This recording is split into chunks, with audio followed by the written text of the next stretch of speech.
తూర్పు కనుమల మధ్య ఉన్న నాగపురం అనే మారుమూల గ్రామంలో అర్జున్ అనే యువ పండితుడు నివసించేవాడు. అతను ప్రాచీన గ్రంథాల పరిజ్ఞానం మరియు ఔషధ మూలికల జ్ఞానంతో ప్రసిద్ధి చెందాడు. అర్జున్ సాధారణ జీవితం గడిపేవాడు. పగటిపూట పిల్లలకు బోధిస్తూ రాత్రిపూట గ్రంథాలు అధ్యయనం చేసేవాడు. ఒక వర్షపు రాత్రి అతని గడ్డి కప్పుపై వర్షం పడుతున్నప్పుడు ఒక వృద్ధ మహిళ అతని తలుపు తట్టింది. ఆమె బట్టలు తడిసిపోయాయి, కళ్లలో నిరాశ కనిపించింది. నా మనువరాలు చనిపోతోంది అని ఆమె చెప్పింది. గ్రామ వైద్యుడు ఆశ వదులుకున్నాడు, కాని పూర్వీకులు నీవు సహాయం చేయగలవని చెప్పారు. అర్జున్ తన ఔషధాలను సేకరించి ఆమెను అడవి అంచున ఉన్న చిన్న గుడిసెకు అనుసరించాడు. లోపల ఒక చిన్న బాలిక స్పృహ తప్పిపడి ఉంది. ఆమె చర్మం వెన్నెలలా తెల్లగా ఉంది. ఆమెను పరీక్షించిన తర్వాత అర్జున్ ఆమె అనారోగ్యం తన పరిజ్ఞానానికి మించిన విషయమని గ్రహించాడు. నాకు తెలిసిన విద్యతో ఆమెకు సహాయం చేయలేను అని అతను విచారంగా అన్నాడు.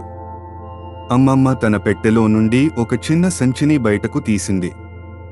దీన్ని అడవిలో లోతుగా ఉన్న శ్వేతనాగు ఆలయానికి తీసుకువెళ్ళు. నాగపంచమి నాడు శ్వేతనాగులు మనసు పవిత్రంగా ఉన్నవారికి కనిపిస్తాయని పురాణం. అది రేపే సంచిలో తెల్లటి రాతితో చెక్కబడిన ఒక విచిత్రమైన తాయెత్తు ఉంది. అర్జున్ ఆ చిహ్నాన్ని ప్రాచీన గ్రంథాల నుండి గుర్తించాడు.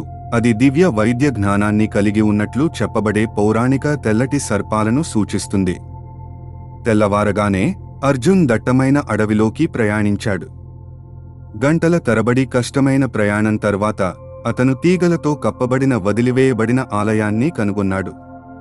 ఆ నిర్మాణం వృత్తాకారంలో 7 స్తంభాలతో ఉంది. ప్రతి స్తంభంపై సర్ప చిహ్నాలు చెక్కబడి ఉన్నాయి.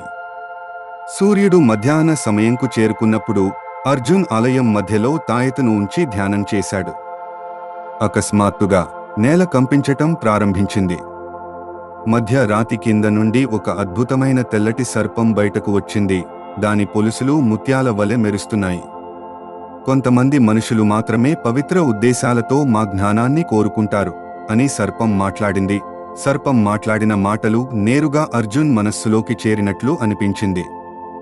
నేను కేవలం ఒక అమాయక బాలిక ప్రాణాలను రక్షించడానికి మాత్రమే వచ్చాను అని అర్జున్ సమాధానమిచ్చాడు. సర్పం కళ్ళు అతన్ని పరిశీలించాయి. నీవు కోరుకునే జ్ఞానానికి బాధ్యత ఉంటుంది.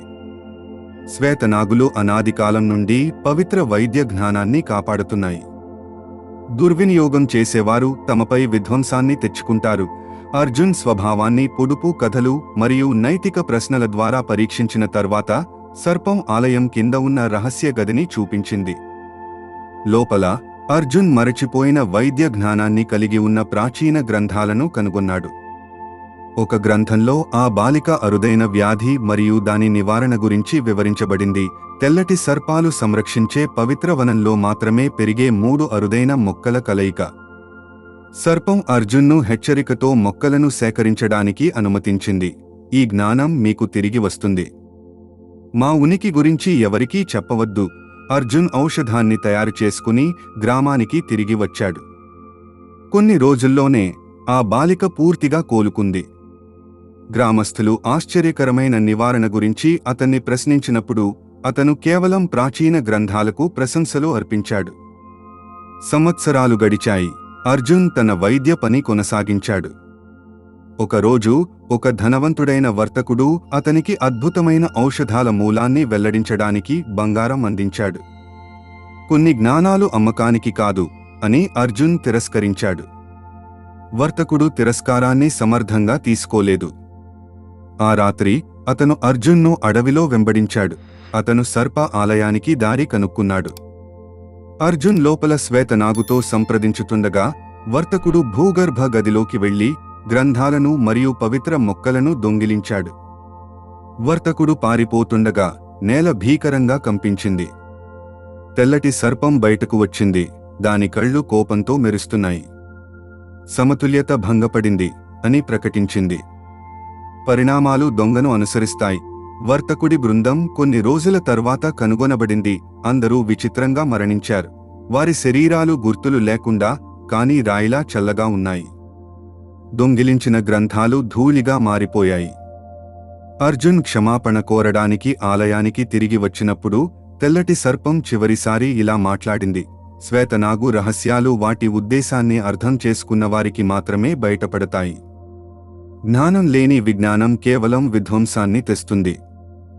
మేము ఇప్పుడు లోతుగా భూమిలోకి ఉపసంహరించుకుంటాము, కాని మానవాళి ప్రకృతి దుర్మార్గాలు పొందవలసినవి కాదని, గౌరవించాలని గుర్తుంచుకున్నప్పుడు తిరిగి రావచ్చు. ఆలయం భూమిలోకి కూరుకుపోయింది, కేవలం ఒక వృత్తాకార క్లియరింగ్ను మాత్రమే వదిలివేసింది. అర్జున్ దగ్గరలో ఒక చిన్న ఆశ్రమాన్ని స్థాపించి విద్యార్థులకు వైద్యం గురించి మాత్రమే కాకుండా జ్ఞానంతో వచ్చే బాధ్యత గురించి కూడా బోధించేవాడు. నాగపంచమి నాడు అరుదైన రాత్రుల్లో హృదయంలో పవిత్రత ఉన్నవారు నీడల నుండి చూస్తున్న తెల్లటి సర్పాన్ని చూడవచ్చని చెప్పబడుతుంది. మానవత్వం స్వీకరించడానికి సిద్ధంగా ఉండే వరకు దాచబడిన రహస్యాల సంరక్షకులు. ఈ కథ మీకు నచ్చితే లైక్ చేయండి, షేర్ చేయండి, కామెంట్ చేయండి మరియు మన ఛానల్ను సబ్స్క్రైబ్ చేయండి. మరిన్ని తెలుగు కథల కోసం మన ఛానల్ను ఫాలో అవ్వండి. Thank you very much.